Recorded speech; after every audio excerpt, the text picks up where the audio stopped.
He was charming. He was trusted by the FBI.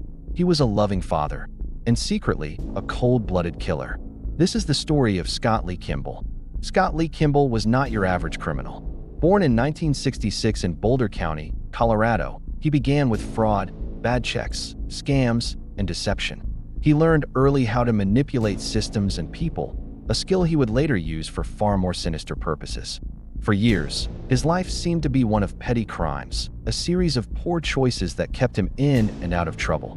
But this was only the surface of a story that would grow progressively darker, revealing a man capable of unimaginable acts while hiding in plain sight.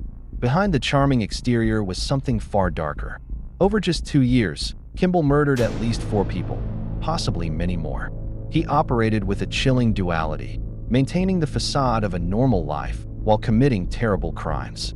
The quiet suburban streets where he lived held secrets no one could have guessed. The man who smiled in family photos was the same man who preyed on others, leaving a trail of missing persons and grieving families in his wake. His ability to compartmentalize these two lives was a key part of his terrifying effectiveness. What made Kimball especially dangerous was that he worked as an FBI informant. This unusual arrangement gave him a level of access and credibility that few criminals ever achieve. He was inside the very system meant to stop people like him. The FBI saw him as a valuable asset, a source who could provide information on other criminal enterprises. They trusted him, believing he was helping them solve cases. This misplaced trust would have devastating consequences, allowing a predator to operate with an almost unheard-of level of freedom. Paid and protected by federal agents, Kimball fed investigators false information while continuing his crimes. He masterfully manipulated his handlers, leading them down dead ends and offering up fabricated tips to maintain his status as a useful informant. This wasn't just about earning money or staying out of jail for his past offenses. It was a calculated game. He used the FBI's own resources and authority as a shield, creating a cover story that allowed him to move freely and without suspicion. All the while, he was actively seeking out his next target, confident that his connection to law enforcement made him untouchable. His victims were often people on society's margins, those seeking safety, stability, or a second chance. They were individuals who, for one reason or another, were vulnerable. Kimball preyed on their hopes and their trust.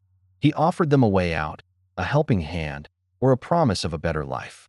This predatory pattern was deliberate. He knew these individuals were less likely to be missed immediately and their disappearances less likely to be investigated with urgency. He exploited their circumstances for his own dark purposes, turning their search for help into a fatal encounter. Leanne Emery trusted him. She was one of the people who believed in his promises. He presented himself as a protector, someone who could help her navigate a difficult situation. But his offer of safety was a lie. He didn't protect her. Instead, he led her into a deadly deception. Her story is a heartbreaking example of his method, gaining absolute trust through careful manipulation, only to betray that trust in the most final way imaginable.